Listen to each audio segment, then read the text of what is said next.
જય શ્રી કૃષ્ણ। આજે એક ભાઈ અને બેન વિશે વાત કરવી છે। બંનેનો પ્રેમ તો ખૂબ હતો, પણ કોઈની નજર લાગી ગઈ। આમ તો મીઠા મીઠા ઝઘડા થતા, પણ આ વખતે એવી કડવાશ ભરાઈ ગઈ કે એકબીજાને ગુસ્સેથી ન બોલવાનું બોલી ગયા। બેન બેન ભાઈને ન બોલવાનું બોલી ગઈ, ભાઈ બેનને ન બોલવાનું બોલી ગયા અને છૂટા થયા। 5 વર્ષ વીત્યા, કેટલી રક્ષાબંધન ગઈ, કેટલી દિવાળી ગઈ, કેટલા તહેવાર ગયા, પણ રક્ષાબંધન આવે ને ત્યારે બેનના મનમાં ભાઈ વિશે પ્રેમ ને લાગણી ઊભી થતી। પણ આ વખતે રક્ષાબંધન પહેલા બેને ભાઈની ત્યાં જવાનું નક્કી કર્યું। બેન જાય છે પણ ભાઈ ઘરે હોતો નથી। બેન આ વસ્તુ બધી જોઈને રડે છે।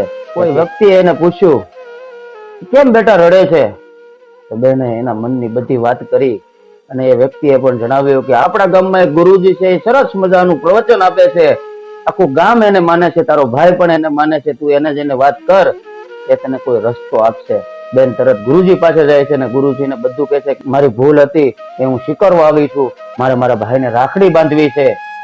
ગુરુજીને પણ ક્ષમા કરતો વ્યક્તિ પણ ખૂબ પ્રિય હતો।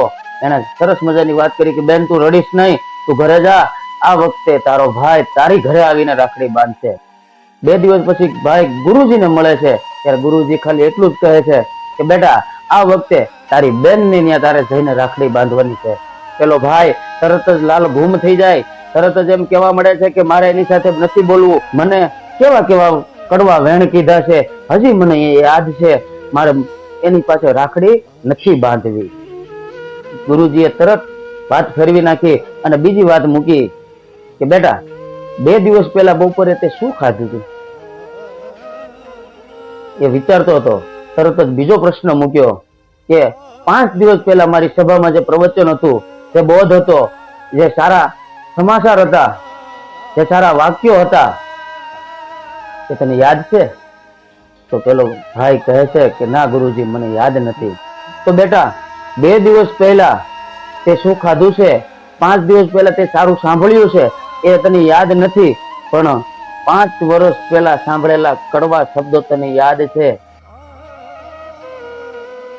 જ્યાં સુધી કોઈ વ્યક્તિની તું કડવાશ જોઈશ ને ત્યાં સુધી કોઈ સંબંધ સુધરવાના નથી। જ્યાં સુધી તારા મનમાં કોઈ વ્યક્તિ વિશે કડવાશ ઊભી હોય ત્યાં સુધી તારા મનમાં સારા વિચારો નથી આવતા। એટલા માટે જ્યારે પણ કોઈ વ્યક્તિના તને કડવાશ શબ્દ નજરે આવતા હોય તો એની સારી વાત પણ તારે મગજમાં લાવવી પડે। તરત જ એ ભાઈને એની ભૂલ સમજાય છે। ગુરુજીને કહે છે કે ગુરુજી આ વખતે હું મારી બેનની ત્યાં રાખડી બાંધવા જઈશ।